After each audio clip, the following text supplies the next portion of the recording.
ओम नमो भगवते वासुदेवाय। राधे राधे, प्रणाम। राधे राधे। आदरणीय मित्रहरू, यहाँलाई फेरि पनि कार्यक्रममा स्वागत छ। म आचार्य चूडामणि स्वामी यो कार्यक्रमलाई निरन्तरता दिन यहाँहरू समक्ष उपस्थित भइसकेको छु र हाम्रो कार्यक्रममा जो पनि हुनुहुन्छ, लक्ष्मणजी, सुरेशजी, विद्यासागर दाई, सीपी अरियाल, राधे राधे, अनि हाम्रो एनआरएन क्यालिफोर्निया अध्यक्ष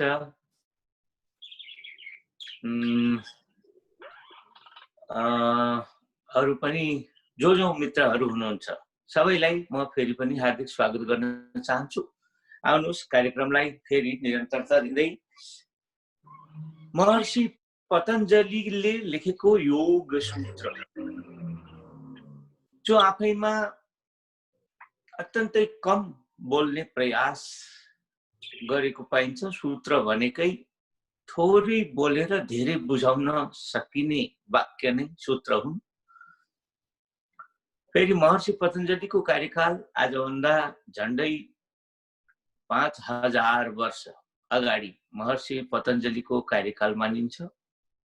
47-48 वर्ष अगाडि। अनि त्यति बेला मात्रै योग आरम्भ भयो, सुरु भयो भन्ने पनि होइन। त्योभन्दा धेरै पहिलेदेखि संसारमा योग चलिरहेको थियो र त्यसलाई तत्कालीन समयका जुन बेला सम्भवतः लिपिकै विकास भएको थिएन, लेख्ने चलनै थिएन, सबै गुरुका मुखबाट सुनेर कण्ठस्थ गर्नु पर्थ्यो। त्यस्ता बेलामा लामा लामा वाक्यहरू बनाएर कण्ठस्थ गर्न साध्य थिएन। त्यही भएर पनि त्यति बेलाका हाम्रा ऋषि महर्षिहरूले यी अत्यन्तै छोटा सूत्रहरू बनाएर अनि भन्न र सुन्न सहज हुने, चाँडै सिकिने, चाँडै याद राख्न सजिलो हुने यो परम्परा, श्रुति परम्पराको प्रचलन थियो। त्यही प्रचलनमा प्रचलित मोडालिटीमा यी सूत्रहरू लेखिए, बने र अभ्यासमा आए। र आजका तपाईँ हामी हाम्रो शारीरिक भौतिक सबै कुराको एउटा क्षमता कण्ठस्थ गर्नका लागि यिनी अत्यन्तै सहज छन् र पनि यसका कम शब्द बोल्ने हुँदा धेरै कुराहरू स्पष्ट हुन नसक्ने या त्यसका लागि अलि बारम्बार प्र्याक्टिस या प्रयास गरेर मात्र केही कुराहरू प्र्याक्टिस हुने अवस्था छ। त्यसले गर्दा अलि सुरुमै पढ्दाखेरि कता कता केही कुरा अलि स्पष्ट नभए जस्तो, केही नबुझिए जस्तो, केही अझै बुझ्न बाँकी रहे जस्तो भान हुन्छ। त्यो कुरा हामीले ख्याल गर्नुपर्छ। र यी महर्षि पतञ्जलिले लेखेका कुराहरू महर्षि पतञ्जलिको कार्यकाल भन्दा धेरै पहिलेदेखि नै यो संसारमा योगको रूपमा भगवान शिव शङ्करले संसारमा आरम्भ गरेको कुरा हामी इतिहासबाट हेर्न, सुन्न, देख्न, बुझ्न पाउँछौँ। तसर्थ तपाईँ हामीले योगलाई त्यही रूपमा, यो अत्यन्त प्राचीन विद्याका रूपमा अनि महर्षि पतञ्जलिलाई यसका उन्नायकका रूपमा जान्नुपर्छ, बुझ्नुपर्छ। र त्यस्ता ती भगवान शिवजी अथवा महर्षि पतञ्जलि अथवा यस्तै महान साधना गर्ने सिद्ध महायोगीहरू सबैलाई हार्दिक प्रणाम गर्दै, श्रद्धावनत भएर सम्झँदै अनि श्रद्धा भक्तिले अभिवादन गर्दै अनि उनै ऋषि महर्षिका, उनै पूर्वजहरूका सन्तान तपाईँ हामी भित्र रहनुभएका परमात्मालाई अभिवादन गर्दै, आदरणीय प्रिय मित्रहरू, आउनुहोस् आजको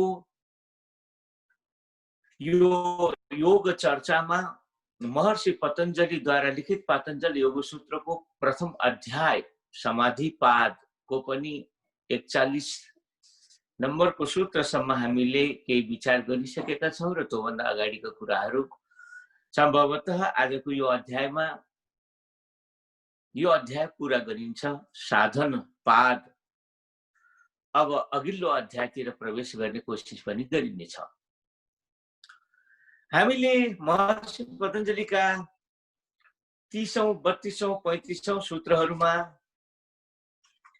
अनेक तरहले ओमकारको जप मन्त्र जपबाट पनि समाधि सिद्ध हुने कुरा, प्राणायामबाट पनि समाधि सिद्ध हुन सक्ने कुरा, अनि दुवै भ्रू मध्यमा दुवै आँखाको बीचमा जहाँनिर हामी तिलक लगाउने गर्छौं यो भागमा आज्ञा चक्र नामक चक्रमा ज्योतिको ध्यान गरेर पनि समाधि सिद्ध हुन सक्छ भन्ने कुरा, अनि भगवानमा विशेष भक्तिबाट पनि समाधि सिद्ध हुन सक्छ भन्ने कुरा, यी विभिन्न समाधिलाई सिद्ध गर्नलाई उपयोगी हुने अरू पनि बाटाहरूलाई संकेत गर्नुभएको कुरा हामीले अघिल्लो अध्यायमा सुन्यौं, जान्यौं, बुझ्यौं। अध्याय त यद्यपि उही हो तर पनि अघिल्लो हाम्रो यो योग चर्चामा सुन्यौं।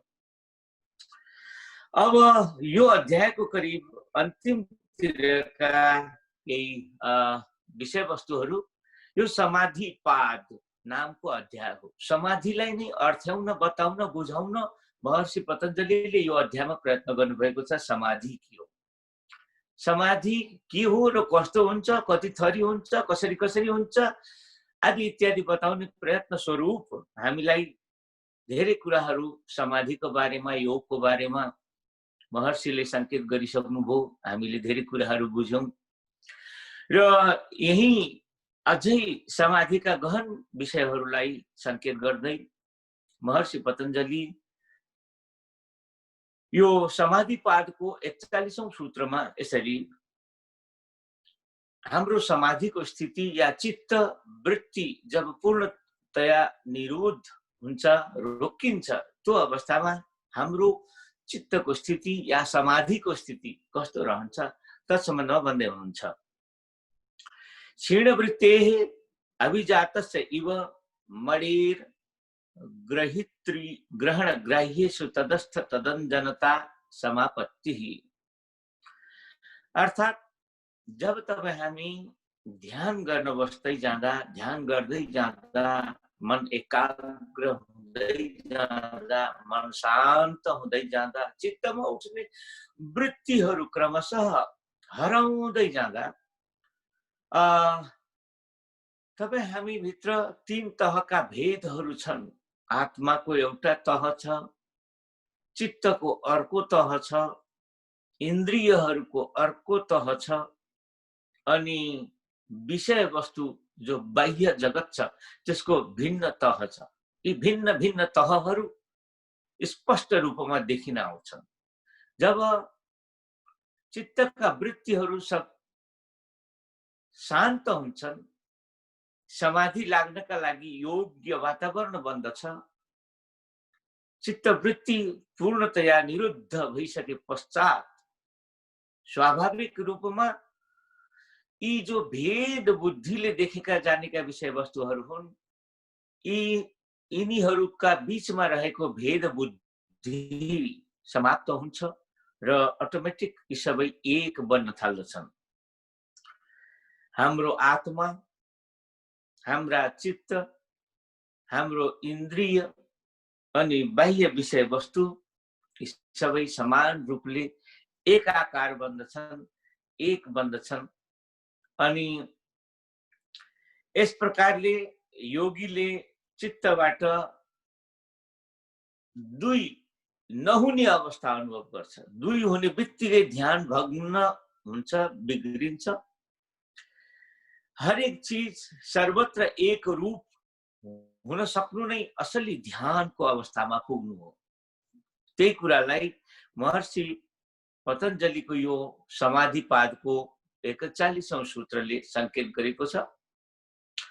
जब तपाईं हामी अत्यन्त राम्रो ध्यान गर्छौं, हाम्रा चित्तमा उठ्ने सबै वृत्तिहरू शान्त हुन्छन्, तब हाम्रो आत्मा, चित्त, इन्द्रिय अनि विषयवस्तु सबैले एक आकार, एक रूपता धारण गर्दछन्।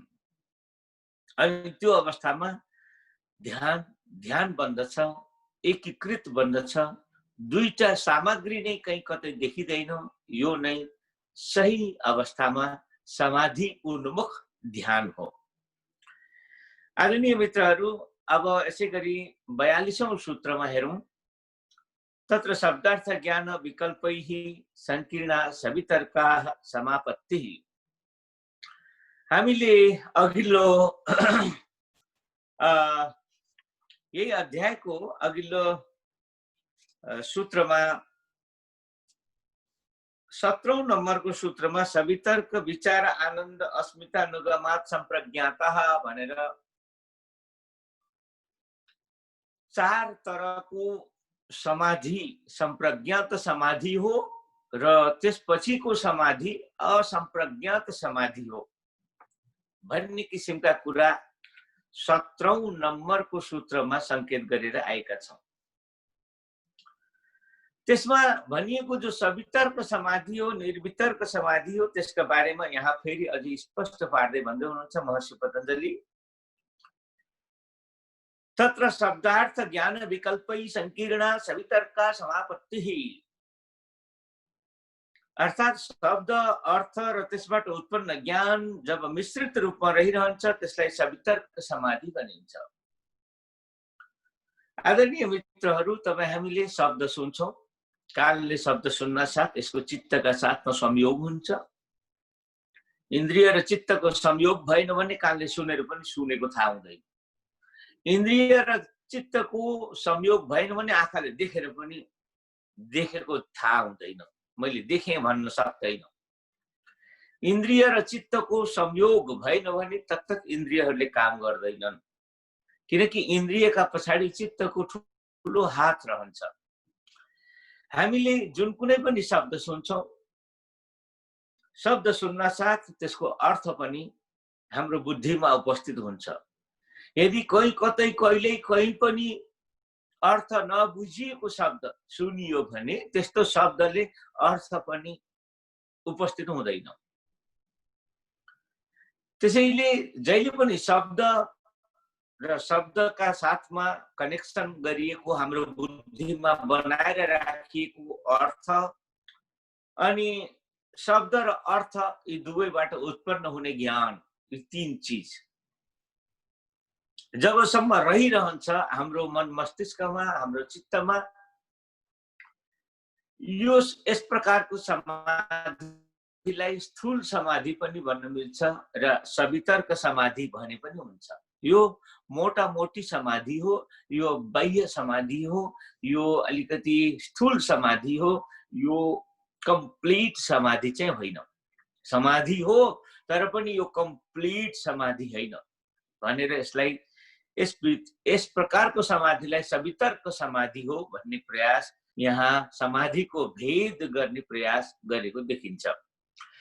त्यसैगरी आदरणीय मित्रहरू, योग साधना गर्दा गर्दै यदि यो भन्दा बेस्ट, यो भन्दा उत्तम समाधिमा हामी पुग्न सक्यौं, हाम्रो साधनालाई तीव्रता दिएर अगाडि बढाउन सक्यौं भने अझ बेटर, अझ उच्च, अझ सुन्दर समाधिमा पुगिन्छ, जसको चर्चा अब 43औं सूत्रमा महर्षि पतञ्जलि संकेत गर्दै हुनुहुन्छ। स्मृति परिशुद्धौ स्वरूप शून्य इव अर्थमात्र निर्भाषा निर्वितर्का।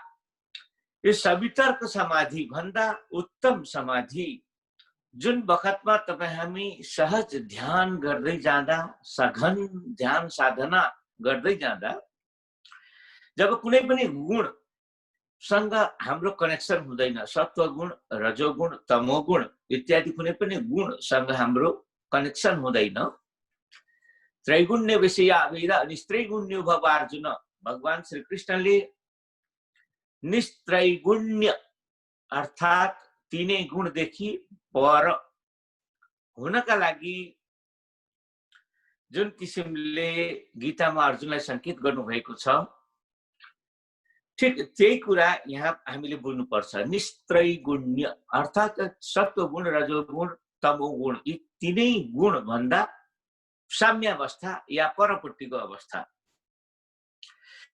जब चित्त कुनै पनि गुणसँग कनेक्सन हुँदैन, परिपूर्ण रूपले शुद्ध बन्दछ, ध्येय वस्तुको एक वस्तुको मात्र शेष रहन्छ। ध्यान गर्न बसेका बेला जसको ध्यान गर्दैछ उही मात्रै रहन्छ, अनि उसको पनि शब्दको अर्थ स्वरूपमा मात्र रहन्छ। अर्थात् स्थूल वस्तु नभएर सूक्ष्म वस्तुको मात्र ध्यान गरिरहेको अवस्था बन्दछ। त्यस प्रकारको समाधिलाई निर्वितर्क समाधि भनिन्छ। निर्वितर्क समाधि यो पनि आफैमा अन्तिम समाधि होइन। सवितर्क समाधि, निर्वितर्क समाधि, समाधि पनि हामीले अघिल्लै यसै 18 नम्बर सूत्रमा हामीले निर्वितर्क समाधि, विचार समाधि, विचारमा पनि सविचार समाधि, निर्विचार समाधि, यसै गरी आनन्द समाधि, यसै गरी अस्मिता समाधि, यी अनेक तरहका समाधिका भेदहरू यहाँ बताइएको छ।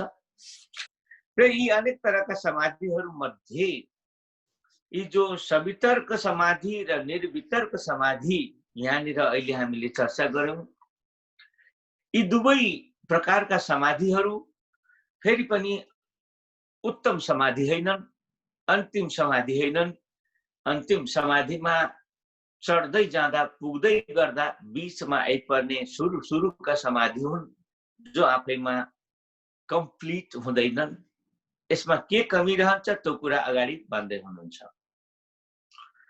एतैव सविचार निर्विचारको सूक्ष्म विषय व्याख्याता। अब यी दुई तरहको सवितर्क समाधि र निर्वितर्क समाधिबाट जुन कुराहरू भन्न खोजिएको छ, यसैबाट के पनि बुझ्नुपर्छ भने सविचार समाधि र निर्विचार समाधिका बारेमा पनि करिब करिब यही कुरा हो, यस्तै कुरा हो भनेर बुझ्नुपर्छ। आफै बुझ्नुस् यो कुरा भनेर यहाँ महर्षि पतञ्जलिले सविचार समाधि र निर्विचार समाधिको बारेमा कुनै व्याख्या नगरिकन त्यसका बारेमा गर्नुपर्ने व्याख्या यहाँ भइसक्यो भनेर भनिदिनु हो। एतया एव सविचारः निर्विचारः च सूक्ष्म विषय। यो जुन अहिले हामीले दुईटा सूत्र 42औं र 43औं सूत्रबाट के सुनियो, के पढियो, के बुझियो भने शब्द, अर्थ र त्यसबाट उत्पन्न हुने ज्ञान जब मिश्रित रूपमा रहिरहने समाधिको यो अवस्था, यो तल, यो लेभललाई हामी सवितर्क समाधि भनिन्छ। त्यस्तै गरी जब चित्तको कुनै पनि गुणसँग कनेक्सन हुँदैन, सत्वगुण, रजोगुण, तमोगुण, यस प्रकारको निर्गुण अवस्थामा उपस्थित चित्त जब केवल ध्येय वस्तुको ध्यान बाहेक केही पनि गरेको हुँदैन, त्यो अवस्थामा यो समाधिलाई निर्वितर्क समाधि भनिन्छ। यस प्रकारको सवितर्क समाधि र निर्वितर्क समाधि सेम यी थुल हुन् भने अब यसैको भित्रपट्टि जब भौतिकतालाई छोडेर यसको अझै गहन स्वरूपलाई धारण गरेर ध्यान गरिन्छ, त्यही विषय नै यहाँ सविचार समाधि या निर्विचार समाधि भन्ने गरिन्छ। र त्यहाँ पनि यो अवस्था सेम रहन्छ। अर्थात् सवितर्क समाधि र निर्वितर्क समाधि जस्तै नै सविचार समाधि र निर्विचार समाधि हुन् भन्ने कुरा यो 44औं सूत्रमा महर्षि पतञ्जलिले संकेत गर्नुभएको कुरा हामीले बुझ्नु पर्दछ। अनि यी सविचार समाधि, निर्विचार समाधि अथवा सवितर्क समाधि, निर्वितर्क समाधि यी कस्ता समाधि हुन् यसको बारेमा यसलाई अझ स्पष्ट पार्दै महर्षि पतञ्जलि अझ अघिल्लो सूत्र 45औं सूत्रमा भन्नुहुन्छ, सूक्ष्म विषयत्वं चालिङ्ग पर्यवसानम। यो हाम्रो ध्यान गर्दै गर्दा चित्तको अवस्था अनि यी तपाईँ हामीले अनुभव गर्ने समाधिमा पुगेर फिलिङ गर्ने अनेक तरहका फिलिङ अनुभवको अवस्थालाई यो सूत्रमा संकेत गर्दै महर्षि पतञ्जलि भन्दै हुनुहुन्छ, हामीले हाम्रो वस्तुस्थितिलाई पहिले जान्नुपर्छ। पञ्चमहाभूत अनि त्यसबाट उत्पन्न हरेक वस्तु सबै स्थूल वस्तु हुन्। त्योभन्दा त्यसलाई पनि उत्पन्न गर्ने, पञ्चमहाभूतलाई पनि उत्पन्न गर्ने सामग्री कारण, पञ्चमहाभूतका कारण, जसलाई हामी पञ्च तन्मात्रा भन्ने गर्छौं। यी पञ्च तन्मात्रा इन्द्रिय, मन, अहंकार, महत्त्व, सत्वगुण, रजोगुण, तमोगुण अनि साम्यावस्था, यी गुणै गुणहरूको पनि पार भएको अवस्था, गुणहरू नरहेको अवस्था। किनकि गुणको बारेमा हामीले सुरुमा पनि भनिसकेका छौं। सत्वगुण भनेको कहाँ गाडी ब्रेक गर्ने, कहाँ गाडीलाई स्पिड गर्ने, यस किसिमको सन्तुलन जीवनमा एक्सन र क्रिया र क्रियाहीनता, कहाँ काम गर्ने, कहाँ एक्टिभ हुने, कहाँ निष्क्रिय हुने, यस प्रकारको क्रियात्मक र निष्क्रियात्मकतालाई ब्यालेन्स गर्ने शक्तिको नाम सत्वगुण हो। त्यसैगरी हाम्रा जीवनमा अनेक तरहका काम गर्नका लागि हामी निकै कुद्नुपर्छ, भागदौड गर्नुपर्छ। यो शरीरलाई भगाउन दौडाउन भन्दा पहिला मन बुद्धि भाग्न दौडिन जरुरी हुन्छ। मन बुद्धि अनि यो शरीर, यो सम्पूर्ण हाम्रो प्रकृतिलाई नै दौडाउने शक्तिको नाम रजोगुण हो। अनि यसलाई शान्त गर्ने शक्तिको नाम तमोगुण हो।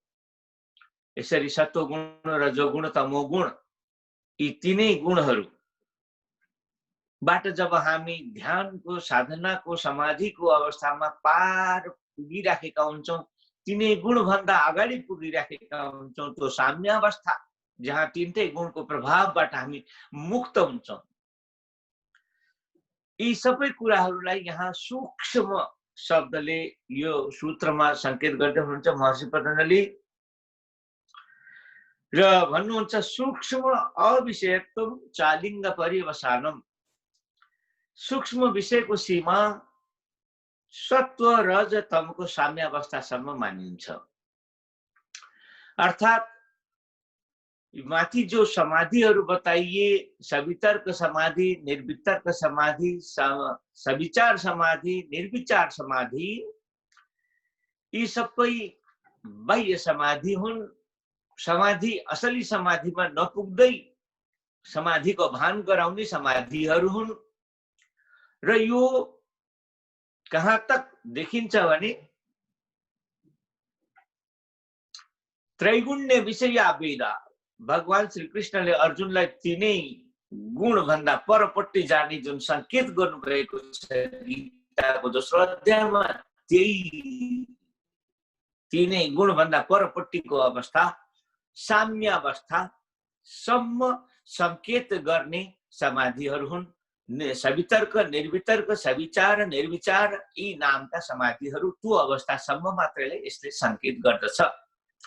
त्रिगुण साम्यावस्थालाई मात्र यी चार तरहका समाधिहरूले अनुभव गर्दछन्।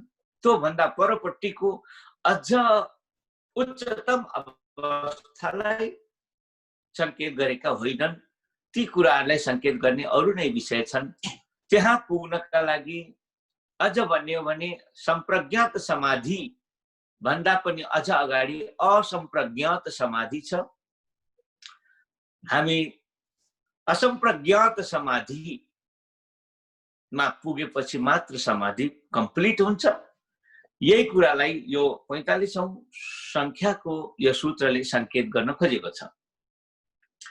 ताएव सबीज समाधि।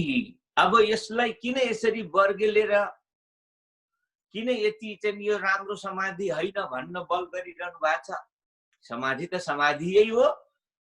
ठिक ठाउँमा नपुग्या भए समाधि लगाउँदै जाँदा ठिक ठाउँमा पनि त पुगिएला नि त भन्ने प्रश्नको उत्तर यस्तो मनमा उत्तरको रूपमा यो कुरा महर्षि पतञ्जलि भन्दै हुनुहुन्छ। यो समाधि किन यसरी भनिँदैछ, किन उत्तम समाधि होइन भनिँदैछ भने यसलाई सबीज समाधि भनिन्छ। अर्थात् यो समाधिमा पुगेका बेला पनि तपाईँ हाम्रो चित्तमा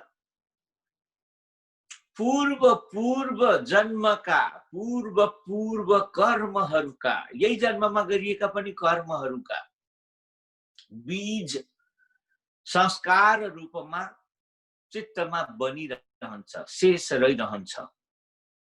हामी पूर्णतया हाम्रो चित्त शुद्ध भएको हुँदैन। यही अशुद्ध चित्तले गरेको ध्यान, यही अशुद्ध चित्तले गरेको समाधि आफैमा उच्चतम समाधि या ध्यान हुन सक्दैन भन्ने कुरा महर्षि पतञ्जलिले यो 46औं नम्बरको सूत्रमा संकेत गर्नुभएको छ। ताएव सबीज समाधि, यिनीहरू नै सबीज समाधि हुन्।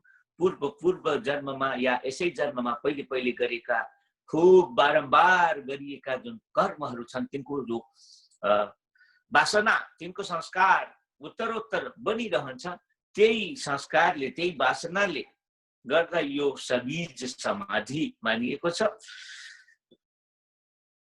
अब अगाडि 47औं सूत्रमा भन्नुहुन्छ निर्विचार वैशारथी अध्यात्म प्रसादः।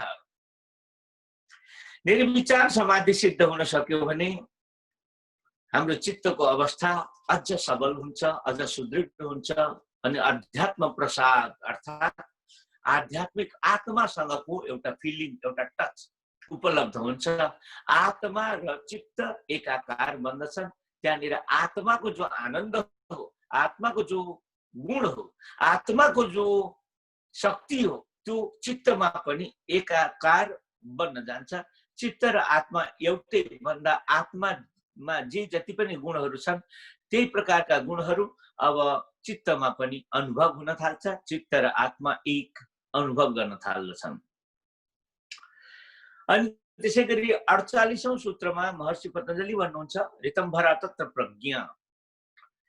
जब यो उत्कृष्ट समाधिमा हामी पुग्छौं जहाँ कुनै प्रकारको पूर्व जन्मका संस्कारहरू या बीजहरू रहँदैनन्, निर्बीज समाधि, असम्प्रज्ञात समाधि, समाधिको उच्चतम अवस्थामा पुग्छौं, तब त्यस बेला उत्पन्न हुने मति, बुद्धि, यस्तो राम्रो मति, यस्तो राम्रो बुद्धि त्यति बेला तयार हुन्छ कि त्यो सर्वोच्च सुपर कन्सियसनेसलाई ऋतम्भरा भनिन्छ। ऋतम्भरा, यो ऋतम्भरा नामको विशिष्ट प्रज्ञा, विशिष्ट बुद्धि प्राप्त गर्नका लागि समाधिमा जाने गरिन्छ। समाधि किन लगाउने भने ऋतम्भरा प्रज्ञा प्राप्त गर्नका लागि समाधि लगाउन प्रयत्न गरिन्छ। यो कुरालाई यो 48औं सूत्रमा महर्षि पतञ्जलिले संकेत गर्नुभयो। ऋतम्भरा तत्र प्रज्ञा, समाधिमा पुगेर प्राप्त हुने ज्ञानलाई ऋतम्भरा भनिन्छ। अब त्योभन्दा अगाडि जाउँ।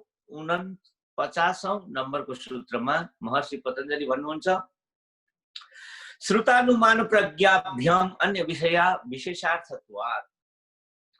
यो ऋतम्भराको परिभाषा दिँदै यो सूत्रमा के भन्नुहुन्छ? ऋतम्भरा भनेको के हो? कस्तो प्रज्ञा ऋतम्भरा प्रज्ञा हो?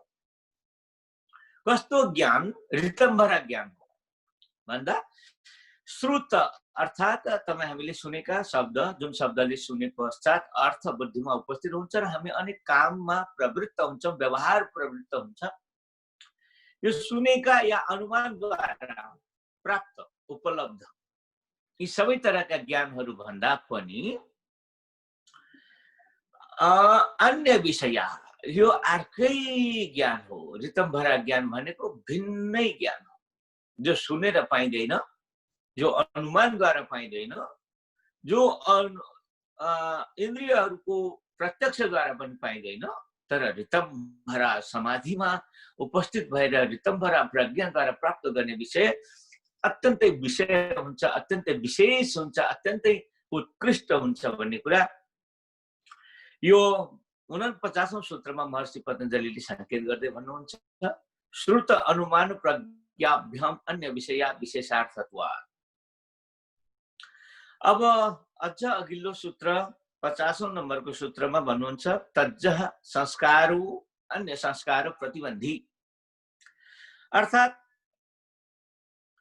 ऋतम्भरा प्रज्ञा जुन अवस्थामा जुन समाधिमा उपस्थित हुन्छ त्यो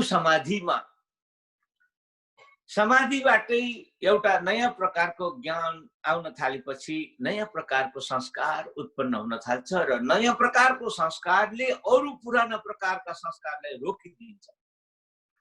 नयाँ समाधिमा उपस्थित भएर उपलब्ध हुने संस्कारले अन्य संस्कारहरूलाई जो समाधिमा नहुँदा हामीले बारम्बार अभ्यास गरेका कर्महरूद्वारा उपस्थित हुने संस्कारहरूलाई रोकिदिन्छ भन्ने कुरा यो 50औं सूत्रबाट महर्षि पतञ्जलिले संकेत गर्नुभएको छ। तज्जः संस्कारो अन्य संस्कार प्रतिबन्धी। समाधिबाट उत्पन्न हुने संस्कारले अन्य संस्कारहरूको प्रतिबन्ध गर्छ, रोकिदिन्छ।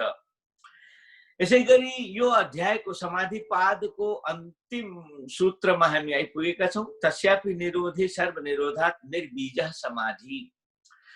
यो भन्दा माथि चर्चा गरिएका जे जति पनि प्रकारका समाधिहरू हुन् ती सबै समाधिहरू सबीज समाधि हुन्। सबीज माने पूर्व कर्मको बिउ हाम्रो समाधिमा अझै पनि उपस्थित छ, जसले गर्दा हामीलाई फेरि पनि पूर्व कर्मतिर तानेर लतारेर लैजान सक्छ। हामीलाई फेरि पनि माथि पुगेको ठाउँबाट खसाल्न सक्छ, फर्केर आउनुपर्ने अवस्थामा लैजान सक्छ। तर यदि समाधिमा उपस्थित भएर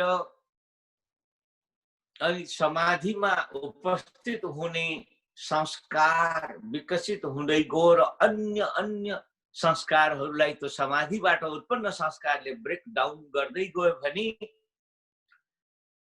त्यो बेलामा बल्ल सबै तरहका बीजहरू नष्ट हुन्छन्, सबै तरहका संस्कारहरू नष्ट हुन्छन् र यसरी सबै तरहका संस्कारहरू सबै तरहका बीजहरू पूर्व जन्मका बीजहरू पनि परिपूर्ण रूपमा मेटिन्छन् अनि बल्ल त्यो निर्बीज समाधि उपलब्ध हुन्छ, जुन अन्तिम समाधि हो, जसलाई हामी असम्प्रज्ञात समाधि पनि भन्दछौं।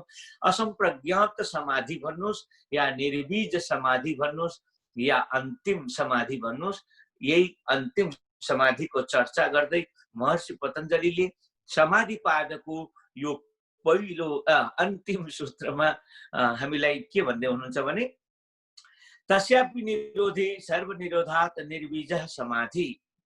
समाधिबाट उत्पन्न संस्कारको निरोध भयो भने अर्थात् मेटियो भयो भने सबै प्रकारका संस्कारका निरोध हुने भएकाले त्यसपछि मात्र निर्बीज समाधि सिद्ध हुन्छ अनि मात्र आत्म साक्षात्कार हुन्छ अनि योगी अजर अमर बन्दछ, भगवान बुद्ध जस्तै अथवा अरू पनि त्यस्तै महायोगीहरू जस्तै अमर बन्दछ।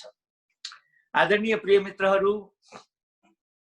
अमेरिकामा पनि क्यालिफोर्नियाको यो भूभागमा योग साधना गराइरहनुहुने हाम्रा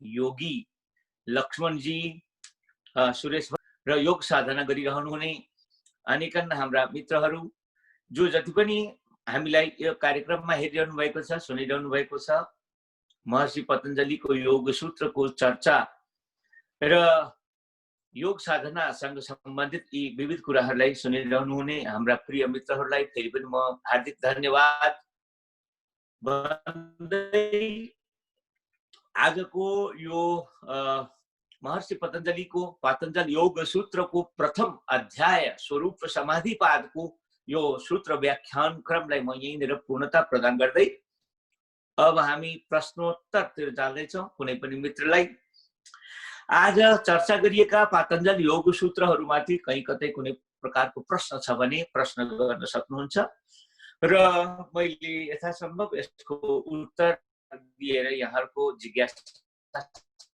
शान्त गर्ने प्रयास गर्नेछु। हरि ओम। यद्यपि महर्षि पतञ्जलिको इतिहास भेटाउन धेरै कुराहरू बहुत सहज सरल छैन,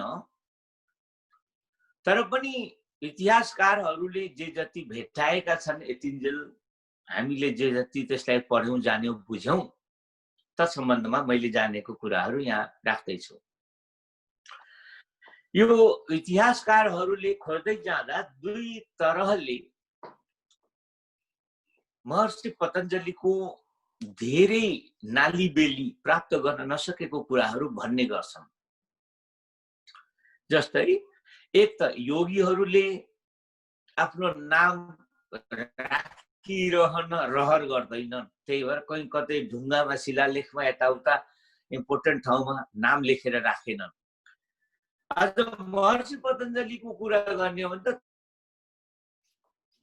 त्यो बेलामा सायद लिपिको विकासै भएको थियो कि थिएन, त्यो जमाना थियो। त्यसले गर्दा पनि महर्षि पतञ्जलिको बारेमा डिटेलमा जस्तै ढुङ्गामा लेखिएका ती शिलालेखहरू प्राप्त गर्न सक्ने सम्मको इतिहासलाई इतिहासकारहरूले चाँडै बुझ्छन्, सहजै बुझ्छन्। तर जुन अवस्थामा शिलालेखको पनि आरम्भ भएकै थिएन, लिपिको विकासै भएको थिएन, त्यो प्राग ऐतिहासिक कालका कुराहरू जान्न बुझ्न इतिहासकारहरूलाई पनि सहज छैन र त्यसैले पनि महर्षि पतञ्जलिको बारेमा धेरै कुराहरू उपलब्ध छैनन्। अर्को कुरा, महर्षि पतञ्जलिका अनेकन ग्रन्थहरू अध्ययन गर्ने अनेकन ऋषि महर्षिहरूले महर्षि पतञ्जलिको चर्चा आफ्ना ग्रन्थहरूमा गर्दा महर्षि पतञ्जलि यहाँ जन्मिनुभयो, यहाँ गर्नुभयो, यहाँ काम गर्नुभयो, यहाँ बसेर ग्रन्थ प्रणयन गर्नुभयो, यसरी गर्नुभयो आदि इत्यादि अनेक कुरा अनेकन विद्वानहरूले आफ्ना आफ्ना ग्रन्थमा छिटफुट रूपमा संकेत गरेका कुराका आधारमा संस्कृत विश्वविद्यालयहरूमा हामीले बनारसमा, नेपालमा अनि स्वशास्त्रीय विषयको इतिहासको अध्ययनका क्रममा युधिष्ठिर मीमांसक नामका एकजना धुरन्धर इतिहासकारले लेखेको ग्रन्थ हामीले पढ्नु पर्थ्यो, जसमा महर्षि पतञ्जलिका बारेमा उनले उपलब्ध गरेका, उनले प्राप्त गरेका ऐतिहासिक साक्ष्यहरू प्रमाणहरूका आधारमा महर्षि पतञ्जलि अहिलेको पाकिस्तानमा पर्ने लाहोर शहरको आसपासमा महर्षि पतञ्जलि बस्नुहुन्थ्यो भन्ने कुराहरू त्यहाँ संकेत गरेको पाइन्छ। दाक्षीपुत्र भनेर पाणिनीलाई संकेत गरेको महर्षि पतञ्जलिले पाणिनीको बारेमा संकेत गरेको कुराहरू पनि सुन्न देख्न त्यसमा पाइन्छ। महर्षि पतञ्जलिको यी सबै डाटाहरूलाई खोलेर हेर्दा आजभन्दा 4700 वर्ष अघि महर्षि पतञ्जलिको कार्यकाल भएको इतिहासकार युधिष्ठिर मीमांसक बताउनुहुन्छ र आजको पाकिस्तानको लाहोर शहरको आसपासमा उहाँको जन्म, उहाँको कार्यक्षेत्र भएको कुरा युधिष्ठिर मीमांसकले आफ्नो ग्रन्थमा संकेत गर्नुभएको छ र कथाका रूपमा गुरुमुखबाट, गुरु परम्पराबाट हामीले सुन्दै आएको कथालाई पनि युधिष्ठिर मीमांसकले आफ्नो इतिहासमा उद्धरण गरेका छन्। किनकि जहाँ यस्ता शिलालेख जस्ता प्रमाणहरू भेटिँदैनन् त्यहाँ यस्तै किम्वदन्ती या गुरु परम्पराबाट सुनिन आउने कुराहरू पनि इतिहासलाई ठम्ब्याउन केही न केही सहायक हुने गर्छन् र ती कुराहरू अझै पनि गुरु परम्पराबाट चलिरहेका छन्, जस अन्तर्गत यस्ता जटिल इतिहासमा भेटाउन गाह्रो हुने कुराहरूलाई भेटाउन या बुझ्न सहज हुने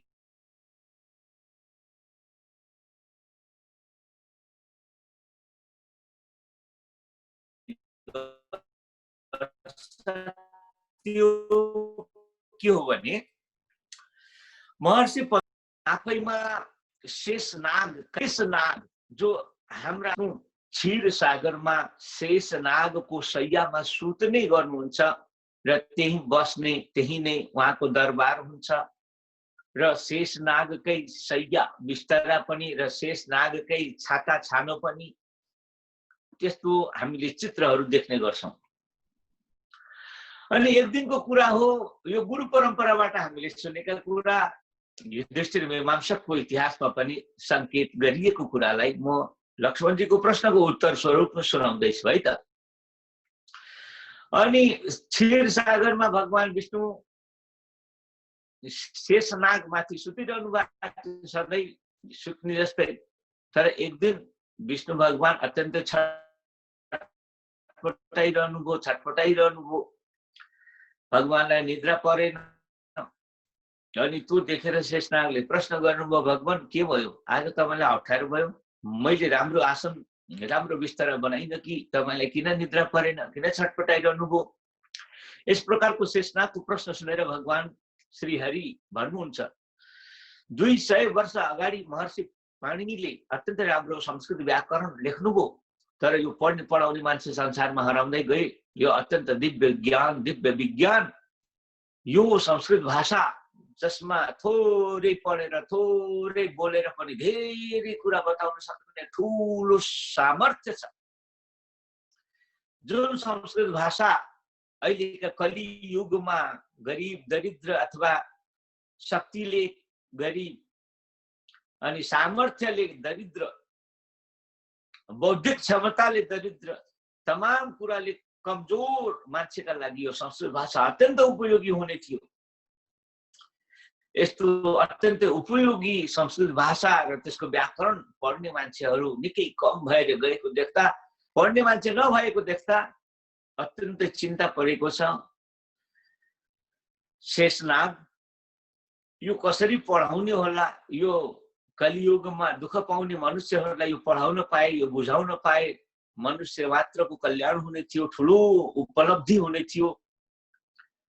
यो कसरी पढाउने, कसरी सहज बनाउने, यो संस्कृत व्याकरण कसरी मनुष्यमा सहज रूपले उपलब्ध गराउने भन्ने चिन्तामा मेरो समय अत्यन्तै जटिल बन्दै गइरहेको छ। त्यसैले मलाई सुत्न निद्रा परिरहेको छैन आदि इत्यादि आफ्नो चिन्ताको कारण शेषनागलाई भगवान श्रीहरिले सुनाएपछि भगवान श्रीहरिको यो चिन्ता सुनेर शेषनागले अनि प्रार्थना गर्दै, रिक्वेस्ट गर्दै भन्नुहुन्छ, तपाईको आज्ञा भए हे भगवान, म गएर मैले यो चाहिँ नि यो व्याकरण पढाउने सिकाउने प्रयास गरौँ त भनेर शेषनागले भगवान विष्णुसँग पछि भगवान विष्णुले हुन्छ भनेर शेषनागलाई अनुमति दिनुहुन्छ र शेषनागको एउटा स्थूल शरीर त्यही रहे पनि सूक्ष्म शरीरबाट फेरि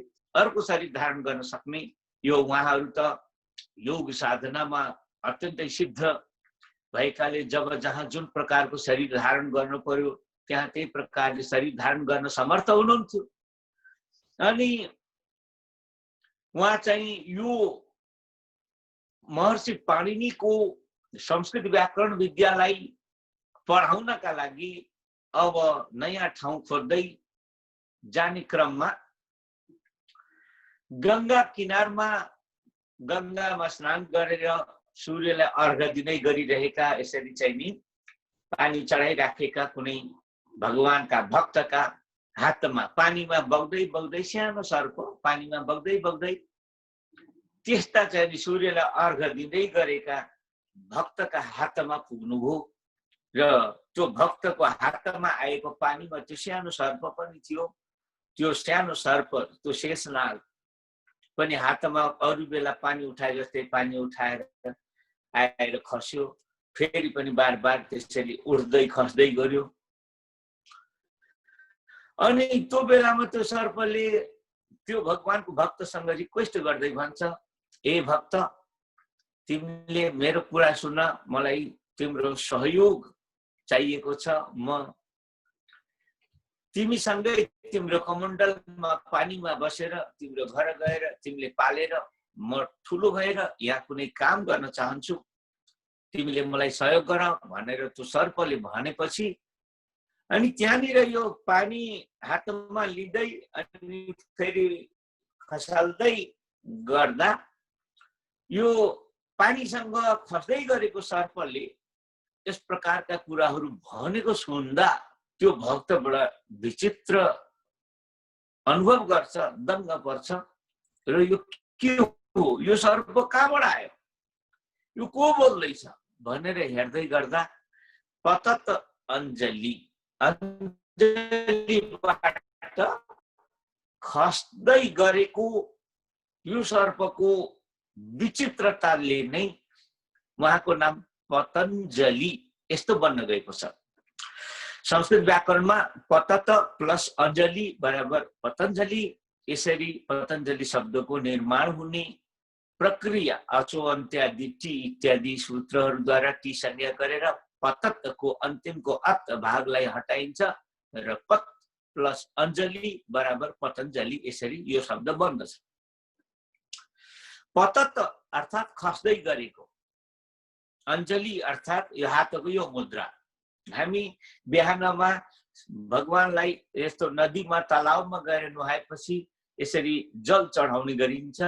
यो अञ्जलीले जल चढाउँदै गर्दा त्यो अञ्जलीमा पानीसँगै आएको सर्प र त्यसले त्यसरी पानी खसालेर खस्दै गरेको, अञ्जलीबाट खस्दै गरेको अवस्थामा बोलेका कुराले दङ्ग परेर त्यो मान्छेले अनि उसलाई पतञ्जली नाम राखिदियो।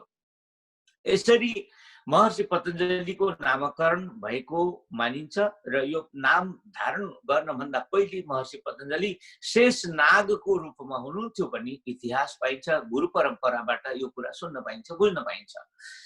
अनि उनै पतञ्जलीले पछि 1000 फणहरू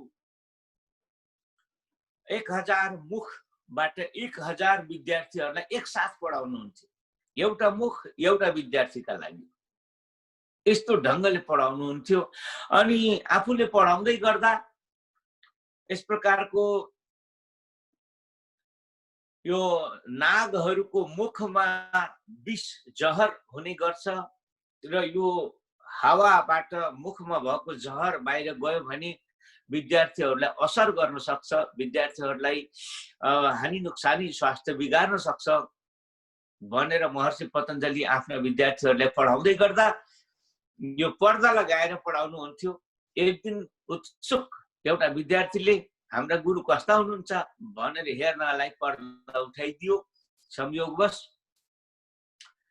त्यो भुलवश गरिएको गल्तीले भित्र जम्मा भएको सारा त्यो ग्यास, जहरिलो ग्यास बाहिर आउँछ र सबै विद्यार्थीहरूलाई श्वास प्रश्वासको मार्फत भित्र गएर सबैलाई सिध्याउँछ र त्यो घटनाले सबै विद्यार्थीहरू समाप्त हुन्छन्।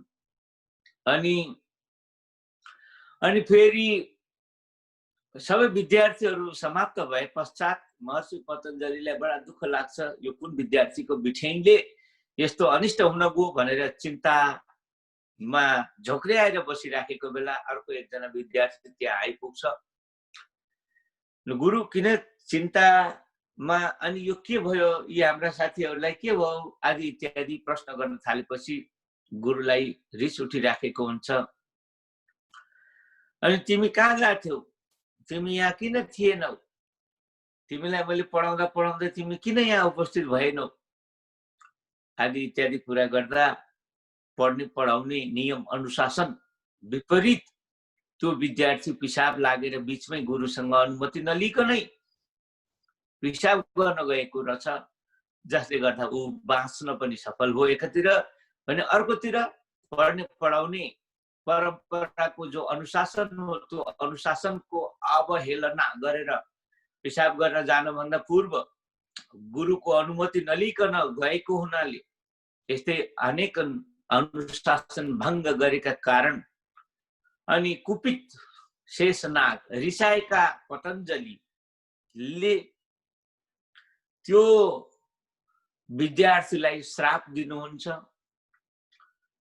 जाऊ तिमी ब्रह्म राक्षस भइजाऊ, तिमीले गुरुको अपमान गर्यो भनेर ब्रह्म राक्षस बन्ने श्राप प्राप्त भइसकेपछि त्यो विद्यार्थी बडा दुखी हुँदै यो श्रापबाट मुक्त हुने उपाय पनि त केही होला प्रभु, त्यस्तो उपाय पनि बताउनुस् भनेपछि अनि यस प्रकारको श्राप ब्रह्म राक्षस हुने श्रापबाट मुक्त हुनका लागि महर्षि पतञ्जलिले उसलाई एउटा उपाय पनि बताउनुहुन्छ कि तिमीले मैले पढाएको विद्या अरूलाई पढाउन सक्यौ भने तिम्रो यो ब्रह्म राक्षस योनिबाट मुक्त हुन्छौ भनेर महर्षि पतञ्जलिले ब्रह्म राक्षस योनिबाट मुक्त हुने उपाय बताएको।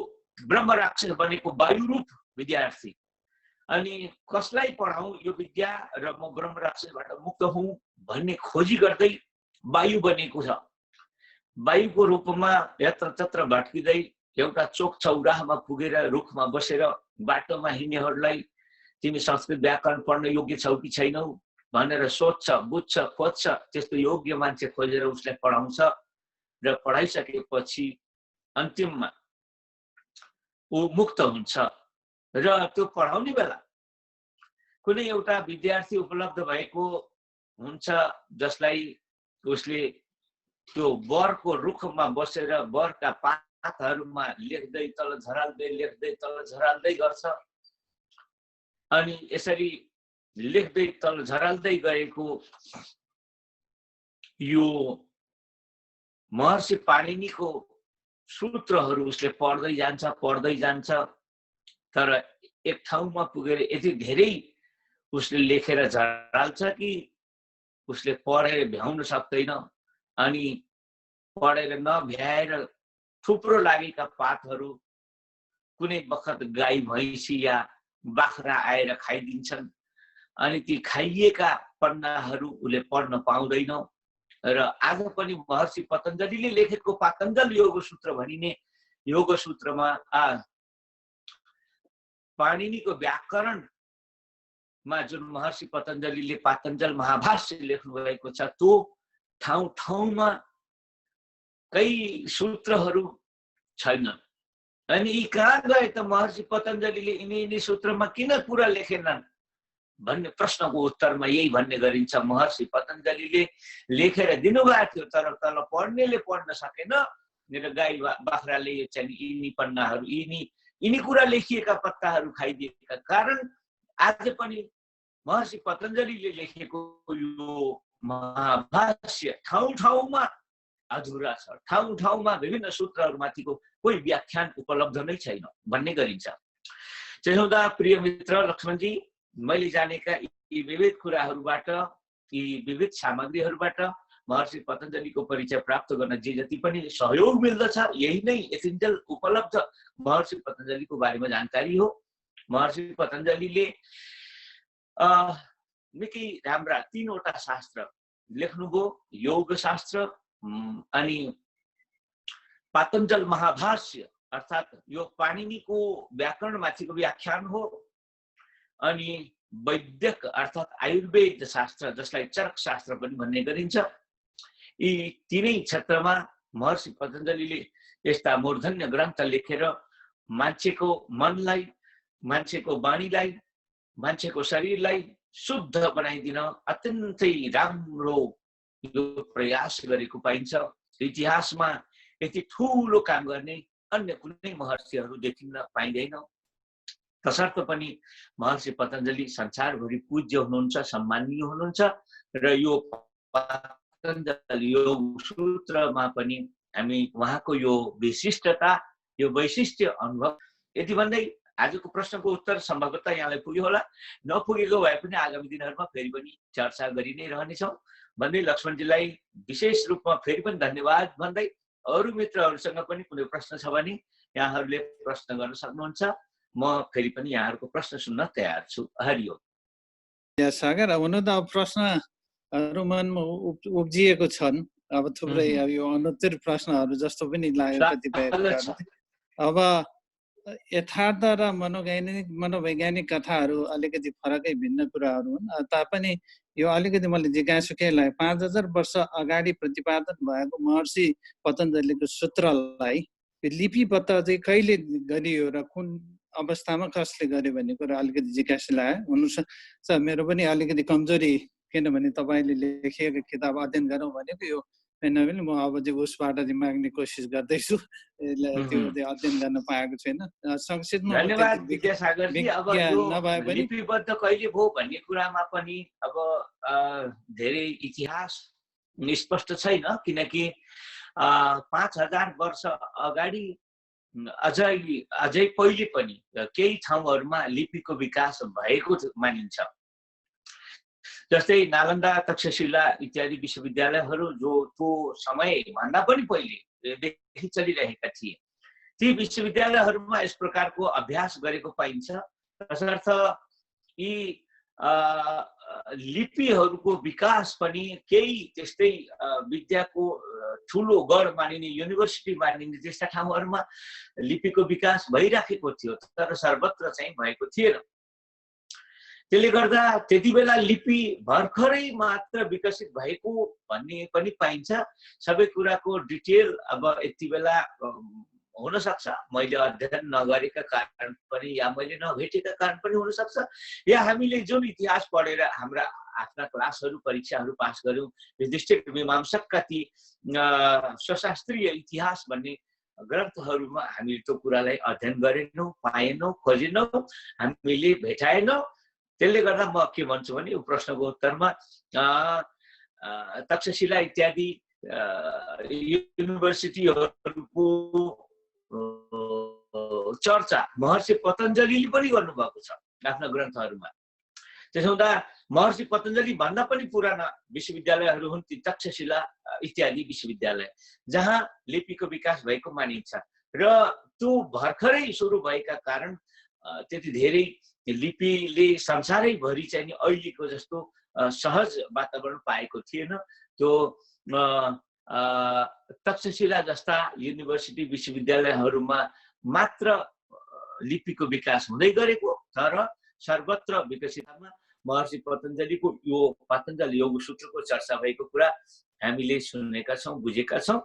अब सँगसँगै अहिले भर्खरै जुन किसिमको मैले कथा कहानी या भनौँ त्यो पतञ्जलिको श्रापले अभिशप्त ब्रह्म राक्षसले पिपलको पात या बरको पातमा लेख्दै तल छोड्दै, लेख्दै तल छोड्दै गरेको कुरा हामी जुन कथा सुन्यौं, यसबाट पनि लिपिको विकास भइसकेको र त्यो बच्चाले पनि लिपिको जानकारी राखेको कुरा हामी सहजै सुन्न सक्छौं, बुझ्न सक्छौं, अनुमान गर्न सक्छौं।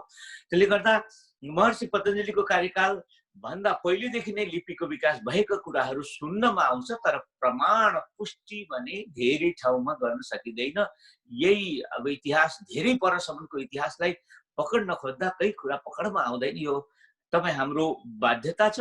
त्यसले गर्दा कहिले भो, कसले लेखो, यी सबै कुरा। वसुरात नामको त्यो व्यक्ति थियो जसले त्यो पहिलो पटक महर्षि पतञ्जलिले पढाएको विद्यालाई त्यो पातबाट पढ्दै आफ्नो बुद्धिमा या आफ्नो कागज कलममा टिप्दै सङ्कलन गर्ने व्यक्तिको नाम हो वसुरात।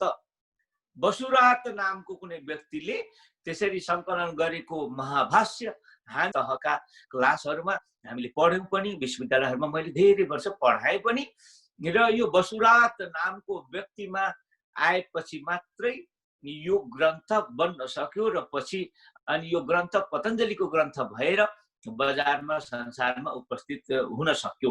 यो वसुरात नै अब महर्षि पतञ्जलिका यी विद्याहरूलाई लिपिबद्ध गर्ने मान्छे हुन् भनेर बुझ्न मिल्छ। विद्यासागर दाई, तपाईँले भनेको प्रश्नको उत्तर सायद मिल्यो होला, नमिलेको भए फेरि पनि प्रश्न गरेर यसलाई स्पष्ट गर्न सकिन्छ। धन्यवाद। यो महर्षि जुन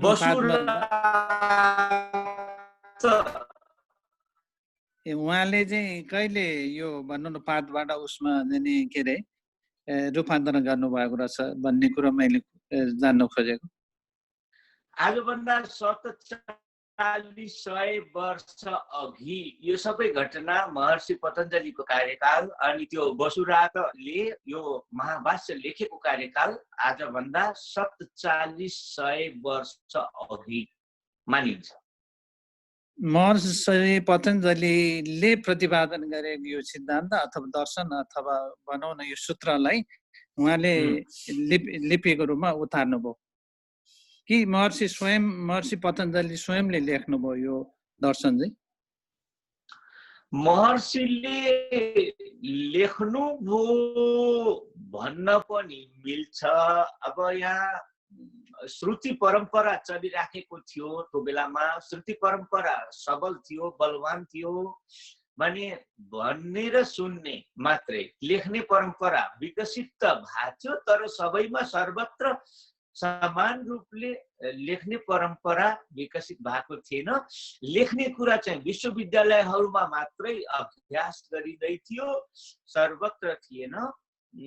त्यस्तो अवस्थामा कहीँ लिपिको विकास भएको भए तापनि सर्वत्र नभएको अवस्थामा यो लिपिलाई हामीले बुझ्नुपर्छ, जान्नुपर्छ।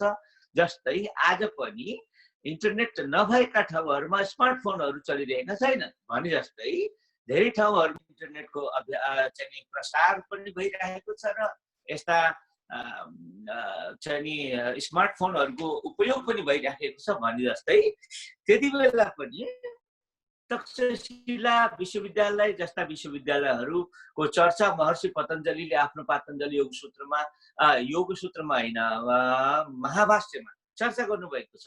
त्यसले गर्दा ती विश्वविद्यालय या विद्याका त्यस्ता खानीहरूमा, अखाडाहरूमा विद्या अभ्यास गर्ने त्यस्ता चाहिने सेन्टरहरूमा लिपिको विकास भएको थियो, त्यहाँ अभ्यास गरिन्थ्यो। तर त्योभन्दा बाहिर अन्यत्र सर्वत्र लिपिको विकास र त्यसको प्र्याक्टिस मजाले भएको अवस्था थिएन।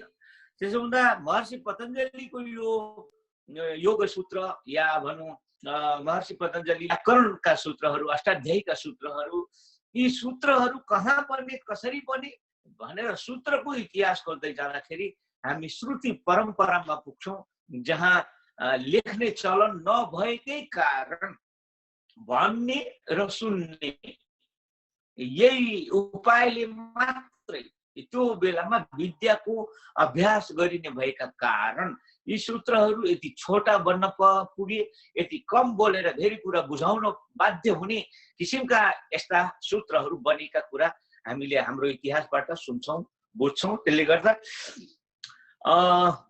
महर्षि पतञ्जलिले आफैले त केही पनि लेखेको कहीँ कतै पाइँदैन। महर्षि पतञ्जलिका यी सूत्रहरू सबै श्रुति परम्पराबाटै उपलब्ध भएका हुन् भन्ने पाइन्छ। तर त्यो वसुरातलाई जुन ब्रह्म राक्षसले पातमा लेखेर आफ्ना कुराहरू पढायो, त्यो लेखेर पढाएको हुनाले अनि यो कथाबाट, यो अंशबाट लिपिको पनि विकास हुँदै रहेछ, कहीँ कहीँ भइराखेको रहेछ भन्ने बुझिन्छ, अनुमान हुन आउँछ। त्यति मात्रै कुरा हो। महर्षि पतञ्जलि आफैले लेख्नुभयो भन्ने कुरा कहीँ कतै देखिँदैन, बुझिँदैन। यो श्रुति परम्पराबाटै भनेको पाइन्छ। त्यसैले महर्षि पतञ्जलिले आफूले कलम चलाएर लेखेको भए छोटा छोटा सूत्र लेख्नुहुन्न थियो। उहाँले पनि अहिलेका किताबहरू जस्तै भसक्कै लामो ठुलो किताब लेखिदिनुहुन्थ्यो, तर उहाँले त्यसरी लेख्नु भएन। किन लेख्नु भएन भने सूत्रका रूपमा मान्छेहरूलाई याद हुन, मान्छेहरूलाई पढ्न बुझ्न सजिलो होस् भन्नका लागि उहाँले सूत्रलाई प्रयोग गरेको हुनाले लिपिको धेरै विकास नभएको कुरा अनुमान गर्न सकिन्छ। हरिओम। धन्यवाद गुरु।